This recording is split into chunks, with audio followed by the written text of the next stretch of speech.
Hi, everyone. Thank you so much for joining us today. We're really excited to dive into this topic of high dosage tutoring as one in a series about strategic ESSER staffing, spending, and scheduling. My name is Mark Heath. I'm a principal associate at Education Resource Strategies. And before we dive in too much farther, I just wanted to introduce myself and ERS. ERS is a national nonprofit that partners with district, school, and state leaders to transform how they use resources so that every school prepares every child for tomorrow. Specifically, in furthering our mission in this moment of response to the disruptions that students experienced caused by COVID-19, we at ERS have created a series of guidebooks to support districts in implementing high-impact strategies using stimulus dollars with a specific eye towards sustainability. We're really excited to highlight shining examples of transformational work happening across the country, where districts and schools are making intentional efforts to support students and improve their schools now, while also engaging in critical conversations and shifts to ensure the sustainability of these strategies once short-term revenue streams expire. It's no secret to anyone here that the pandemic created significant disruptions to student learning. And there is ample research that demonstrates that high dosage tutoring, when implemented effectively, can increase student learning by 3 to 15 months. As one of the most impactful strategies to target unfinished learning, we wanted to talk today about how to allocate resources like staff, schedules, and ESSER funds to support students now, while also keeping an eye on necessary shifts to continue doing so sustainably over time. Realizing tutoring's potential impacts requires designing your approach carefully and organizing people, time, and money deliberately and in line with research. First, we know that research indicates that this strategy can lead to learning in grades across all subjects, but especially early literacy and high school math. Research also shows that who does the tutoring matters. Certified teachers are the most effective tutors and can manage the largest groups with results. But other support staff can also have an impact, especially with larger groups and deliberate supports for those tutors. Especially today, we know many folks are thinking about this through lots of staffing approaches, and we'll talk later about the different resource implications for certified teachers as tutors versus other support staff or volunteers. In addition to research-backed considerations for designing high-impact tutoring, there are lots of considerations to keep in mind depending on your specific context. We won't be going into those as much today, but you should definitely check out the guidebook for more on this. As we go back to research, we also know that best practice high dosage tutoring takes place during the school day to maximize attendance for 30 to 60 minutes at a time for about 3 days per week in group sizes up to 4 students with the same tutor throughout this time. Though again, students' grades, age, and context might shift some of these. It's also critical that tutors receive initial training and ongoing support commensurate with their teaching experience, and that the work is aligned with grade level standards and core instruction. In addition to this research, we know that it can be really challenging to realize all of the components of high dosage tutoring. And so what we're going to do is spend the next couple of slides talking through some of the common challenges that we hear from our district partners, as well as some of the approaches that they have taken to addressing these challenges. The first challenge we often hear from our partners is that there are so many students who need extra support right now, far more than we tend to have the staffing or time to support. Rather than shifting the purpose and intensity of the tutoring, it's critical to start with an eye towards equity. And what that means first is prioritizing in-person tutoring whenever possible, especially for students with highest needs. This is what early research suggests is most effective. Second, to avoid reducing dosage for individual students to expand the number of students you can support at a time. Rather, consider concentrating tutoring on clusters of students that need the most supports, maybe targeting a whole grade level or classroom at a time to avoid stigmatizing a few students. You might also consider rotating a new cluster of students through each 9 to 10 week period. Another challenge that we hear related to high dosage tutoring is specifically around staffing challenges and shortages. We've heard a lot of stories with districts and schools finding success with combining multiple high quality sources and adapting the group size, as well as training and support needed for each source based on their tutoring skill set. This means that it's critical to ensure management capacity that allows us to prioritize consistency between tutors and students, which is a key feature of this best practice. The last challenge that we'll talk about today is that it's hard to find time to do tutoring well, given so many other initiatives and investments to support students in their unfinished learning. We've seen that successful approaches address this challenge either by creating schedules where tutoring can be embedded into a student's regular school day, or by ensuring that after-school tutoring feels like a seamless part of a student's daily routine rather than an optional add-on.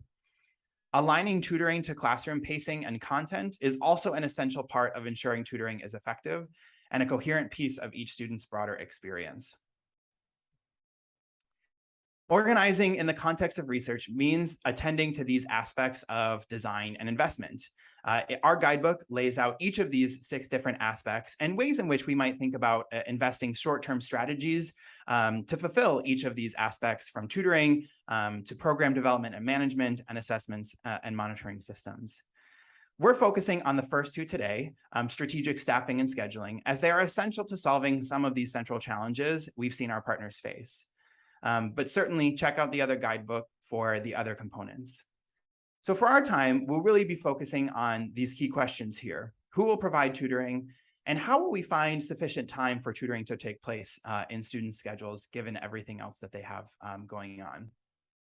The first decision point is really to determine who will provide the tutoring.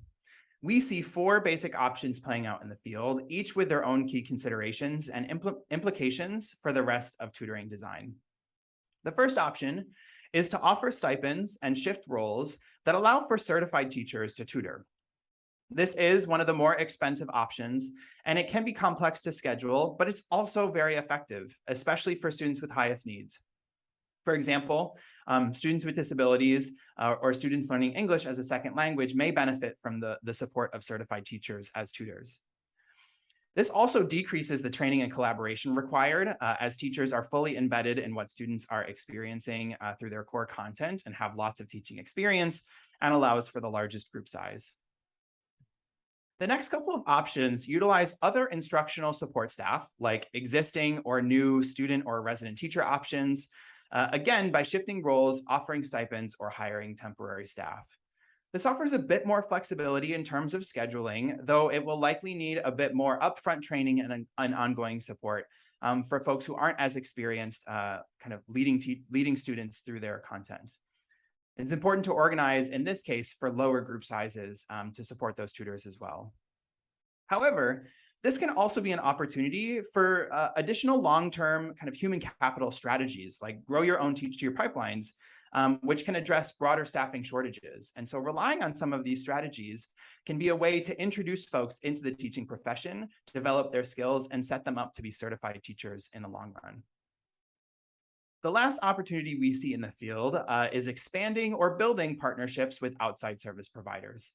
These can include organizations such as AmeriCorps, opportunities for high school or college students to get some service credit or volunteer hours, online or virtual providers that guarantee consistent relationships, retired teachers, all of the above we have seen in the field. It's really important to remember that we see many approaches using combinations of these different types of staff, especially because of when folks are scheduling tutoring and or aligning tutors with their availability. Regardless of the approach, though, want to reiterate and remind folks that it's really important to prioritize consistent relationships to build rapport and emphasize whole child supports in this high dosage tutoring. After considering this first decision point, we'll now talk about the second one, about how to schedule. We see different approaches to scheduling tutoring for elementary schools and secondary schools, and want to look at each individually. So we'll first start with elementary schools. Shifting from who does the tutoring to when the tutoring happens, it's important to remember that at the elementary level, research supports 2 basic ways to put time for tutoring into their schedule, each with very different considerations. These are best practice models because they do not remove students from core instruction to receive tutoring, nor do they disrupt other breaks in the day, like recess, that are important for students' well-being. And they're embedded in the day to support increased engagement and participation relative to examples where we see tutoring happening outside of school. The first option is to embed tutoring during the day by reducing time in other blocks. By doing so, we inherently create some trade-offs about current use of time, whether it be reducing non-instructional time time in enrichment or electives, or incremental reductions to all blocks during the day. The second option embeds tutoring into the schedule as part of an extended day model and creates a culture for all students that doesn't require reduction of time in other areas, but is significantly more expensive and can be more complex to staff. In the next slides, we'll show a few examples to schedule tutoring blocks once you've created the time through one of these options. And so the examples work in either of the contexts here. The first is a grade-wide tutoring block supported by full-time tutors. And so their staffing decision is to partner with a community organization who provides tutoring throughout the day. As you can see here on the tutor schedule, they are invested in and involved in tutoring at various points during the day. This example also staggers tutoring blocks so that all homerooms in a grade level have tutoring at the same time. This is different than a school-wide block, which would require significantly more staff to be available to tutor all students at once. And so in this example, we can see that the tutor is supporting kindergartners first thing in the morning, all of the first grade homerooms after that, and then the second grade homerooms later on in the afternoon. This allows for flexible groupings of students in the same grade across homerooms, but is limited in its flexibility of students across grades. This also means that teachers can participate in tutoring as well, either by supporting small groups that are larger than high dosage tutoring, or students with particularly high learning needs. So as you can see this example here, during the second grade block, the tutor is pushing into both to support flexible groupings of both homerooms in the second grade, while the teachers are also there supporting other examples of small group instruction. One note is that this and all other examples for elementary school focus on grade-wide or class-wide approaches consistent with the research. For any of these examples, you could focus on one relatively higher need grade level or classroom at a time before you scale or rotate to other classes or grades. So this is an example of grade-wide tutoring blocks supported by full-time tutors that allows for flexible tutoring groups across homerooms in a specific grade. The next example that we'll look at is staggered blocks across the grade to support particular homerooms with interventionists and tutors. And so what we can see here is that this allows the interventionist, a homeroom teacher, and a tutor to provide support to one homeroom at the same time and reduce group sizes. Teachers are required participants here, which blends their support with expert interventionists, along with tutors who will likely need more training and support, but will benefit from tutoring alongside teachers and experts like this. As you can see, the tutor is supporting the second grade homeroom A first and the second grade homeroom B second. That reflects the staggering of the schedule, which means that tutors and interventionists are only supporting one homeroom at a time. And that means that there is less flexibility across homerooms to group students differently. However, despite that limitation of flexibility, it does reduce the need for additional space and supervision since all tutoring is happening within one homeroom. It's important to acknowledge across these examples the coordination and management and support that interventionists can offer to tutors. And so we wanted to provide one more example to show different schedules of how interventionists can supervise and support tutors. As you can see, this interventionist is engaged in a number of different roles, from planning to coaching and observing tutors. This allows the interventionist to have further reach in terms of their high quality instruction. The training of the supervision of tutors is embedded within the school system and the day, and tutors are receiving regular observations and feedback for improvement. This is a particularly good approach for tutors with less experience, as the interventionist can support the tutor in aligning tutoring with core content through coaching sessions and observations. And again, this is an example of a full-time tutor being supported by an interventionist. And so across those examples of elementary school, we see how either creating a block during the day or extending the day and offering tutoring as part of a longer day generally has different scheduling and staffing options, regardless of how one school or district might choose to make the time for tutoring. We'll move on to different approaches for tutoring for secondary school levels next. At the secondary level, there are several scheduling shifts we see being utilized to schedule tutoring. The first is to push into existing courses to offer tutoring throughout the week, which works best when extending core content courses so scope and sequences are still aligned to yearly cadence and calendar. The second is to embed during the day as a standalone class, which can either be as a scheduled elective for students or a new block of time by making all other blocks shorter. The third is to embed during the day as a school-wide block, which can be scheduled by reducing time in other content or extending the day, similar to what we saw in elementary schools. The last option is to offer before and after school, which may offer some flexibility specifically for high schoolers as they work towards on-track graduation, but as we know, is less effective than done during the day. We'll dive deeper into the second and third rows with specific examples now because they offer important staffing and scheduling efficiencies. The first example that we'll show is one where tutoring is assigned as a course supported by full-time tutors. As you can see here, the tutors are either on staff, resident, or community partners who work through the full day, and in this example, support 7 different tutoring groups in Algebra 1 as designated by the red-orange blocks on the right. Students are scheduled into a standalone course. This certainly helps with consistent tutoring time and relationships, and in contrast to a school-wide block, course periods are not shorter. However, this does limit the number of electives students can take with potential implications for credit accumulation. This can also have implications for how students are scheduled into other courses. And it's important to watch out for ways in which it tracks students who receive tutoring supports. Some other considerations that align with this model include double blocking a course and having tutors push into the extended time while other staff push in to provide small group instruction and special education or ELL services. And a really important consideration here is deciding whether tutoring can be for credit or not, and how this impacts graduation requirements and progress towards graduation for students. To recap this example, we saw tutoring assigned as a course supported by full-time tutors.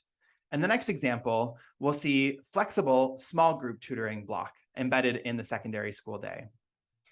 And so the staffing decision here was to hire TAs to provide tutoring and having all available instructional staff lead tutoring, small group instruction, other enrichment during this a shared flexible block during the school day, as demonstrated here in this red-orange block in the middle.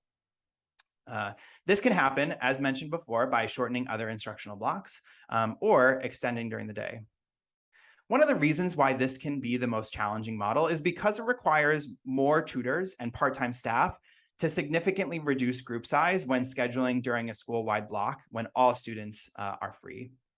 However, it does offer some important flexibilities as it relates to school size and is relatively easy to schedule as part of a master schedule without too many other disruptions or impacts on graduation requirements or progress towards graduation. It's important to consider other examples like separating the school-wide block from lunch. This might create a more focused block, but it also concentrates tutoring demand into a single period for which we may not have the supply of tutors. Districts and schools, regardless of elementary or secondary, will need to pilot ways to sustain strong tutoring programs even after one-time funds expire. So it's really critical to think about how we can use ESSER funds now to kickstart these strong investments while making shifts towards more sustainable and embedded models in the future. So for example, using short-term dollars, schools and districts may choose to build tutoring core on top of existing roles or stipend collaboration and support between teachers and tutors outside of the school day. But knowing these dollars will not always be available, these short-term actions and investments can serve as bridges to longer-term, more sustainable solutions, like building partnerships with community-based organizations to provide tutoring, or embedding collaboration during the day, and as mentioned before, building tutor-to-teacher pipelines that respond to broader staffing shortages. The last piece that's really important for us to consider and that we'll talk through today is that shifting investments over time means that it's critical to use continuous improvement cycles that iterate on decision points and learn from best practices. By gathering data on questions like what factors are supporting or impeding high-quality tutoring, and how our students' needs continuing to evolve over time, we can ensure investments are both sustainable and strategic now and in the future. As you begin or continue developing high-dosage tutoring to support your students and community, we hope you explore even more examples and considerations about the full set of investments for high-quality strategies in our guidebook. As previewed on this slide, the guidebook also contains even more relevant research, design and sustainability considerations, and staffing and scheduling examples. You can access the guidebook by going to the link on your screen, edstrat.org/tutoring. We greatly appreciate all the work that you're doing for students and hope that you found today's webinar to be thought-provoking and helpful as you embark on or support others in using stimulus dollars to implement high-dosage tutoring. We'd love to keep in touch, and if there are ways that we at ERS can support you or ways that we can even learn from you, please reach out using any of the methods here on the screen. As a reminder, this webinar on tutoring is one in a series of high-impact ESSER investment strategies that we've created guidance on, and we'll be diving into other examples of strategic staffing, spending, and scheduling models on other topics like expanding access to post-secondary opportunities, connected professional learning, and credit recovery in future webinars. Thanks so much, and we look forward to seeing you soon.